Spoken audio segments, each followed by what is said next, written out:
अस्सलाम वालेकुम दोस्तों, स्वागत है आपका। आज के इस लेसन में हम पढ़ने वाले हैं मराठी व्यंजने। येथील क ख पासून ह ळ पर्यंतचे वर्ण व्यंजने आहेत। मराठी ज़बान के हरूफ की तरतीब में क ख से लेकर ह ळ तक हरूफ व्यंजन कहलाते हैं।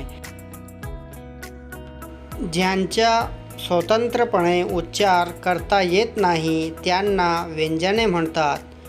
जिन हरूफ का आज़ादाना तौर पर तलफ़ुज़ नहीं होता है उन्हें व्यंजन कहते हैं। क, ख, ग, घ, च, छ, ज,